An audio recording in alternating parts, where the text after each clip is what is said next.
Insert a scale needle deep into human muscle, and you are not performing a benign clinical routine. You are executing an invasive procedure that demands exact spatial mapping to avoid inflicting severe tissue trauma. For decades, standard practice dictated delivering deep depot injections into the dorsogluteal site, the upper outer quadrant of the buttock. This specific path carries a severe anatomical risk. The injection zone sits perilously close to the body's major neurovascular pathways. If a needle strays by even a few centimeters and strikes the sciatic nerve, the mechanical and chemical trauma is immediate. The physiological consequence is irreversible Wallerian degeneration. The nerve fibers break down, leading to chronic neuropathy, agonizing pain, and permanent motor loss in the lower extremity. Continuing to use the dorsogluteal site highlights a dangerous gap between modern anatomical evidence and obsolete clinical habits. Safe intramuscular administration requires abandoning these outdated landmarks entirely and adopting a strictly evidence-based, low-risk spatial target. The globally recognized standard for deep, high-volume intramuscular injections in adults is the ventrogluteal site. Utilizing the gluteus medius and minimus muscles, this location offers significant depth, high vascularity for rapid absorption, and a complete absence of major penetrating nerves or blood vessels. Because visual estimation is universally prone to error, clinicians rely on a precise tactile method to locate this safe zone. The clinician places their palm directly on the greater trochanter. The index finger points to the anterior superior iliac spine, and the middle finger extends back along the iliac crest, forming a V shape. This isolates the exact center, the anatomical safe harbor. This protocol applies to older children and adults. For infants, the ventrogluteal muscles are underdeveloped, meaning the vastus lateralis in the thigh remains the primary site. Locating the correct X and Y axes on the patient's skin is entirely useless if the Z axis, the depth of the needle penetration, is miscalculated. Correct site selection fails catastrophically if the needle cannot breach the thick protective layers of adipose tissue lying above the muscle. When a needle stops short in the fat, it deposits highly concentrated medications into the wrong tissue stratum. Subcutaneous fat has extremely poor vascularity. It lacks the robust blood flow necessary to metabolize and absorb large or concentrated fluid volumes. Depositing viscous, oily, or highly irritating medications into this fat layer triggers an intense inflammatory response, causing localized pain, sterile abscesses, and deep tissue necrosis. To reliably reach the muscularis and gluteal sites for an average adult, a standard 1.5-inch needle is the strict anatomical minimum. This comparative cross-section graph illustrates how anatomy dictates hardware. On the left, a 1.5-inch needle clears the fat layer of an average patient. On the right, a bariatric patient requires a 2-inch needle to bypass the thicker adipose layer and reach the identical muscle depth. Patient BMI directly controls equipment selection. Failing to upgrade to a 2-inch needle for a patient weighing over 200 pounds mathematically guarantees a subcutaneous injection error.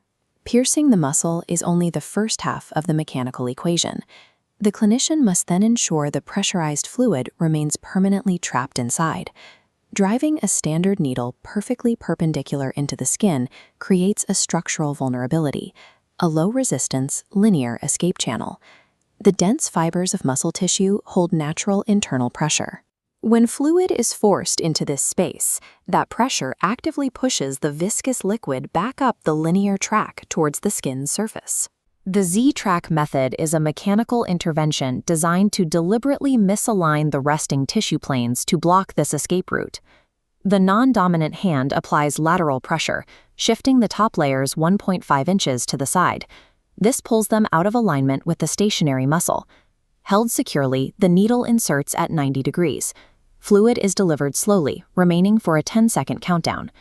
This 10-second hold allows the extreme depot pressure to equalize, giving the fluid time to begin diffusing into the surrounding muscle fibers. The instant the needle clears the skin surface, the lateral hold is released. The displaced fascial layers violently snap back into their original anatomical alignment, guillotining the straight needle track into a disjointed zigzag pattern. This guillotine seal physically traps the medication. For highly staining agents like iron dextran, this mechanical barrier is the only thing preventing permanent, dark tattooing of the skin. Because this seal relies on tissue misalignment, massaging the site post-injection is strictly contraindicated. External pressure simply forces the medication backward through the newly formed seal. The Z-Track technique harnesses the body's own fascial elasticity to engineer an escape-proof pharmacological vault. Clinicians can stack advanced techniques onto the Z-Track to create an exponentially stronger mechanical seal. The most critical addition is the airlock protocol. After the medication is fully prepared in the syringe, the clinician intentionally draws 0.2 to 0.5 milliliters of ambient air into the barrel. When the syringe is inverted to a 90-degree angle for the injection, the lighter air bubble rises through the viscous medication, coming to rest directly against the rubber plunger. As the syringe empties into the muscle depot, the liquid medication is pushed out entirely, followed immediately by the air bubble. This air comes to rest at the very top of the fluid pool. This airlock serves a dual function. It physically flushes caustic chemical residue out of the needle bore, and it creates a pressure-resistant air plug at the top of the fascia to block fluid backflow. While many clinicians skip this step under the intense time pressures of acute care, its physical mechanics are vital when administering long-acting, oily depot medications.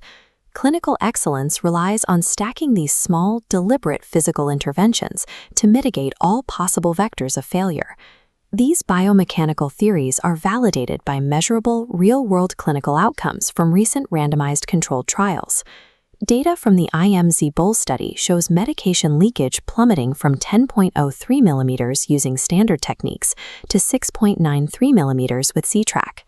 The chart then transitions to hematoma formation. Rates drop drastically from 75% conventionally down to 25% using the Z-Track seal. This technique directly impacts highly vulnerable populations. Neonates receiving mandatory intramuscular vitamin K exhibit significantly reduced pain scores when the Z-Track method is employed. Modern medicine must continuously overcome historical assumptions. For decades, routine injections were treated as simple, straightforward tasks. Today, the medical field battles the phenomenon of skill decay.